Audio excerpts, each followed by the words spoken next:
Yo, yo, yo, yo, yo, it's your boy D-Star coming to you live from the pad. About to give it to you raw, and I'm going to keep it 1,000. I'm going to keep this concise. A win is a win, ladies and gentlemen. Can you believe that the Lakers will be going to the finals? The Las Vegas Summer League Finals? Well, it's all due to Kuzma and Lonzo Ball. Lonzo Ball, for the past 2 games, I skipped over the last game, but Lonzo Ball, the Brooklyn game, the game before this game, damn near had a triple-double in the Steph Curry's. And he came out in the Jordans, and he damn near, it was embarrassing how good he was playing. He just outclassed the Mavericks. He went up against Dennis Smith Jr. Dennis Smith Jr. is a great player. He is the next Steve Francis. I was about to say Stevie Franchise. He's the next Steve Francis, Baron Davis type player. Michael Thompson, the color commentator, had said that he sees Damian Lillard in him in his game. But Lakers won 108-98. It was a close one because think about it. Lonzo Ball had 16 points, 10 assists, 4 rebounds, and that's shortly after the half because his calf tightened up. Everybody got kind of nervous, and I was like, "Oh shit, here we go." I wasn't sure because Jeb Bushler, that he's been playing him a lot of minutes. And while I'm on that topic, I'll talk about this because somebody on Twitter asked me, "Hey man, what do you think about all these minutes that he's playing?" Well, not soon after he put that on Twitter, the coach had addressed that. He had said, "Look, these guys are 20 years old." I'm paraphrasing, but these guys are 20 years old. They can play as much as they want to play, and they're going to play. That's just the way it is.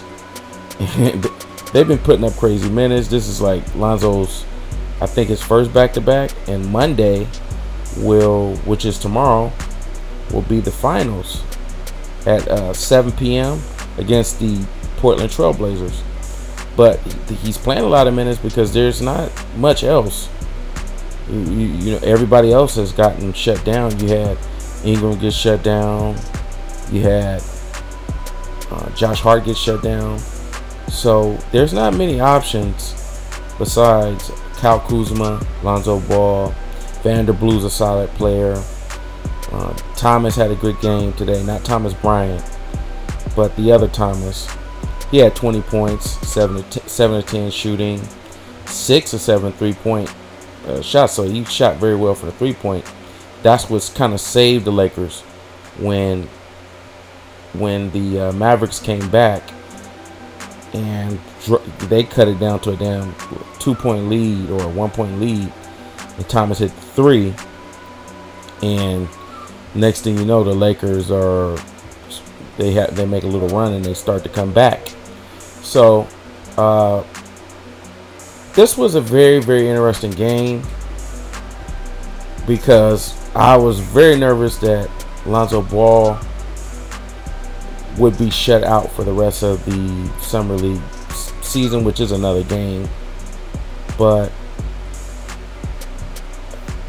I kind of saw some resolve in the Lakers that last quarter where they kind of just fought through it and toughed it out, because it was like, man, is the coach going to call a timeout?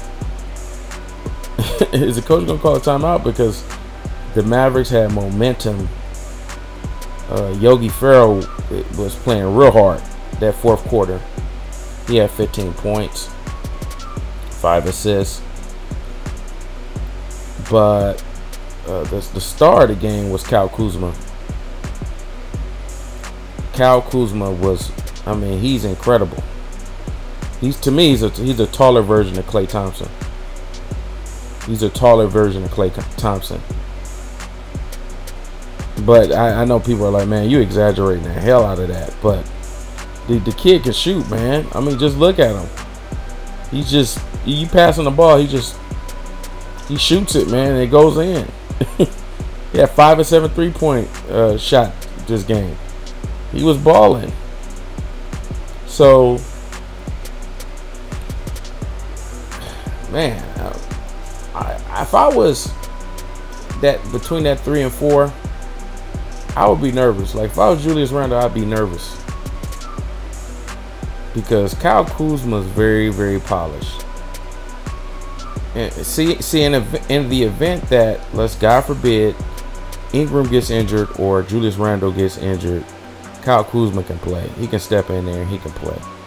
I'm not going to say that. That's all I can say. He's a bona fide player. Him and Lonzo call themselves a light skin connection. I call it TLC. Every time I see Kyle play, I call him Killer Kyle, like Killer Cam. But this guy can play. A lot of y'all call him Kuz Control. He can play. I never seen this guy before. I don't know how they scouted him, where they found him. He can play. But Vanderblue is a guy that I did not mention, and he's had an impressive summer league to the point where he's impressed Magic Johnson. Magic Johnson, I said, that totally caught him off guard because, you know, I guess they weren't expecting Vanderblue to come in and play as well as he had, but he's a summer league MVP and he's very impressive. He had a very impressive summer league and he should do well the next game. But all of those minutes may have played a role in Lonzo Ball's injury. I don't know, but due to the circumstances and the way that the roster is set up, he kind of has to just go through it, unfortunately, because he's the best player. He's just too damn good. He makes that much of an impact on the game.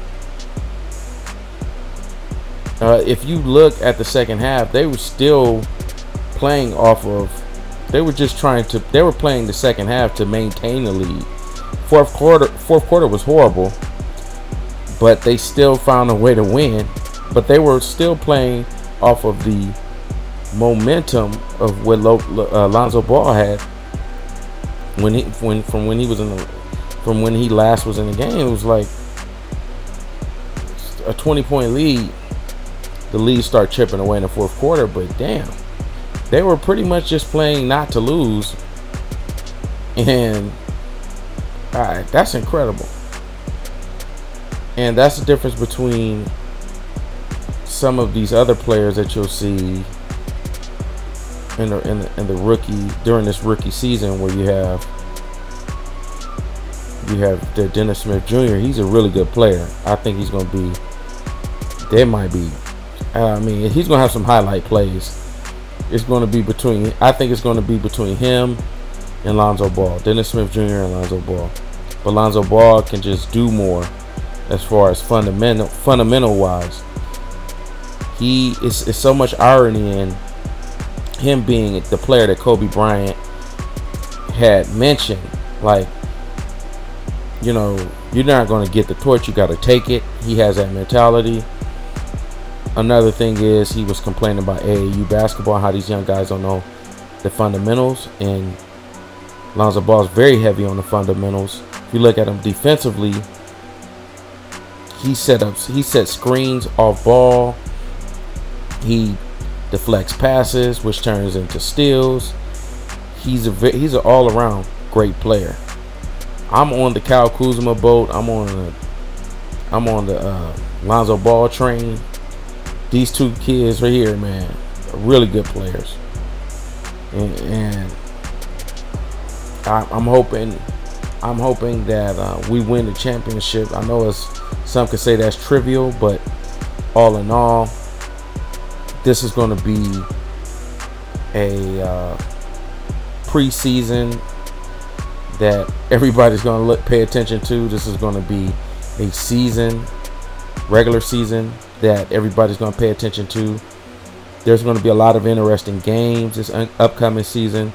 You have the Brooklyn Nets game where there's going to be a revenge between D'Lo trying to give it to the Lakers, and there's going to be a lot of intra-conference games where you're going to see how he measures up against the Chris Pauls, the Steph Currys, James Harden, Russell Westbrooks.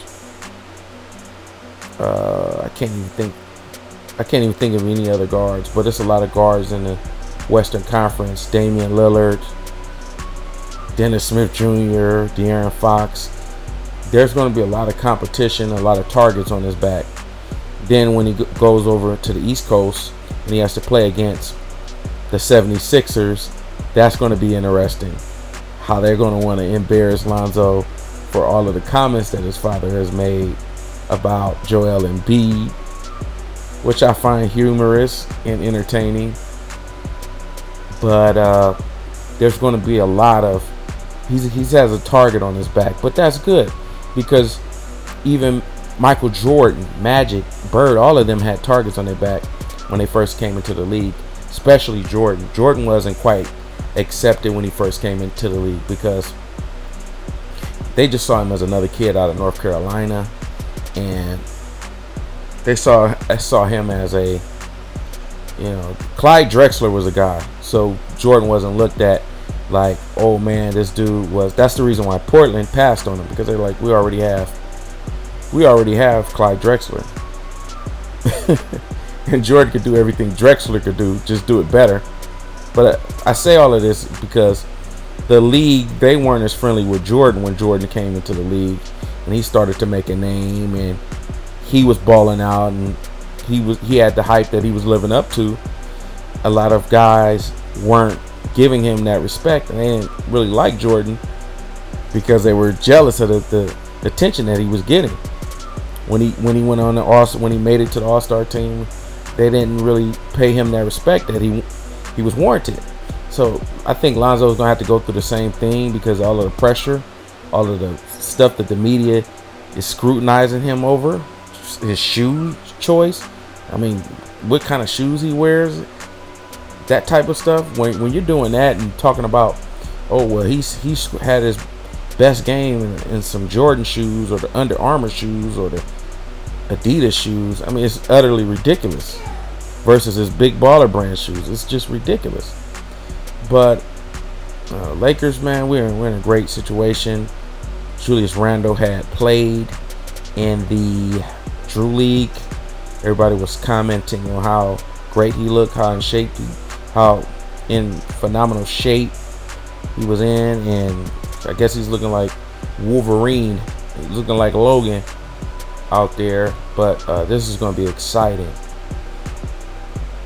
Exciting. Now, I know Urban loves the Lakers. He wasn't quite as happy about the KCP addition, but I think now that Nwaba is with the Bulls, he didn't really care whether he was with the Lakers or not, because when you're a player that's fluctuating between the G League and the NBA, you're in a situation where you're just trying to get signed to a team. And he unfortunately, the Lakers took a chance and it didn't pan out the way that they wanted it to.